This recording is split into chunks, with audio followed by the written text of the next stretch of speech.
Hi guys, and welcome to Body Masters Coaching. So today's video we're going to be discussing two major seesawing hormones. Okay, the reason why this is important is because they are the primary hormones that you kind of make the most of, and they kind of run your body for you. Okay, and these are, and you will have heard me mention these before, but most people get mixed up about what they are and what do they do and why we need them, and why they're making you fat. Okay, so the first hormone is cortisol, and the second hormone is insulin. So cortisol and insulin are kind of seesaw-y hormones. Okay, so cortisol is your primary stress hormone. Okay, you make it when you're stressed, and your body makes it when it's stressed, and your body makes it to allow you to handle the rigors of daily life. Okay, now believe it or not, it's been statistically proven that we actually have about 1,000 times more stress than our grandparents. So my grandparents, they were in the war, and today on the system we actually have more stress on our bodies than they had 80 years ago. Why? Because now we live in a society that doesn't allow us to shut off. You're always on the alert for your phone or an email or a TV program or something that's making you go, go, go. You never get really to shut off. This is one of the reasons why people drink so much, because the alcohol, it's a suppressant. It's a suppressant and a depressant. It depresses and suppresses the brain and relaxes it so you don't worry as much. Okay? And this is one of the reasons why people get addicted to that, because they're addicted to the relaxation effect of the alcohol, as opposed to, I like a glass of cider, don't get me wrong, but I'm not addicted to it because I have other methods to relax my body. So your body produces cortisol to allow you to handle stress. Insulin is something that your body uses to break down glucose. And again, modern day society has led us to making far more insulin than we used to do. Why? Well, processed foods are way up in the diet than they used to be. Carbohydrate consumption is way up where it used to be. Saturated fat and protein consumption, believe it or not, have come way down. And the quality of the proteins and the fats have dropped. The quality of vitamins and minerals have gone down, but the amount of carbohydrate in food, or the amount of sugars in food, has actually gone up. And especially things with like low fat, if something's low fat, it has to be high in sugar. Why? Because low fat tastes like crap. Okay, fat tastes good. If you have a slice of toast, what do you want to put on it? Typically, you want to put a fat on it.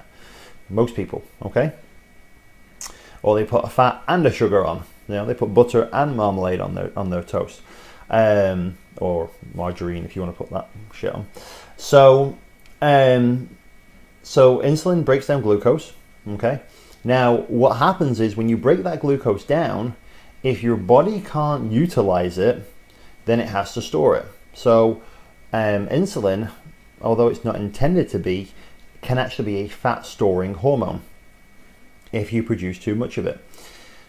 The same is said for cortisol, because what cortisol does is cortisol elevates itself to actually increase glucose in the bloodstream. Okay, that's one of its jobs. So if you're hungry and you're stressed, your brain needs more sugars. What does your body do? Well, your body protects itself and says, well, my glucose levels are a bit low. I've not eaten anything for a while, so I'm going to break down some muscle tissue or some proteins and turn them into sugars. And your glucose levels will rise. The next thing happens is you finally get to eating, but your glucose levels have already gone back up because your body's produced cortisol. You eat more sugar, and then you've got a hyperglycemic effect going on in the body. So your glucose levels are now too high. So your body produces insulin, breaks the blood sugar down, packs it back into some in the muscles and some into the fat cells, and your body fat goes up. So neither of these situations are actually fantastic when the hormones are out of whack. Okay, but you can gain control of them a little bit. In fact, insulin is the only hormone you actually have complete control over because it's governed by everything that you eat. Okay, that's how you govern insulin. And if you're diabetic and you inject insulin to regulate your sugars that way, then you've even got even more control over your insulin levels. Okay, this is one of the reasons why bodybuilders now have started to inject insulin, because they've realized that if you eat a load of protein and you inject sugars and you inject insulin into your body, then it pushes the protein and the sugars into your muscle cells and your muscles recover quicker. The downside is that the ligamentous and tendinous systems cannot actually develop as quick, and you can end up straining your joints. So that's a bad thing. But anyway, getting back onto the hormones. So cortisol is a hard hormone to regulate, but there are ways of doing it. So one of the ways, and I've mentioned the 4 doctors before, and I will be doing a video very shortly about those, is to meditate. Okay, so you spend more time with Dr. Quiet and Dr. Happiness. Another way is you actually just do breathing exercises that improves your cortisol response. You do something that makes you chill out. It makes your body relax. You do something that actually makes you happy.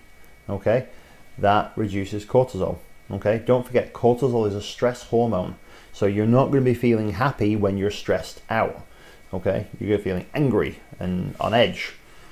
That's not a happiness response. Okay, that's a stress response.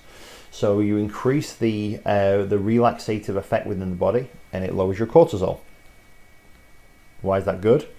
Because most people produce way too much cortisol, and when you produce cortisol for long periods of times, it breaks down a lot of muscle tissue, and it promotes fat storage. Okay, typically on the belly. Okay, insulin.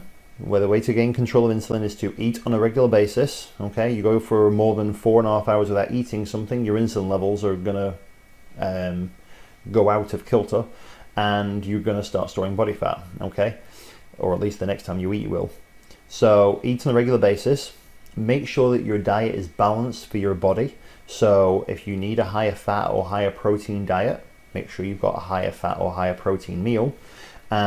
Or on the other side, not necessarily high fat or high protein, but if your body doesn't react well to carbohydrates, don't eat as much of them.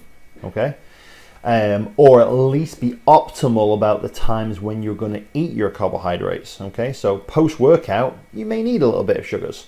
Okay, if you're not sleeping particularly well and you're not down regulating your system, you might need some sugar before you go to bed.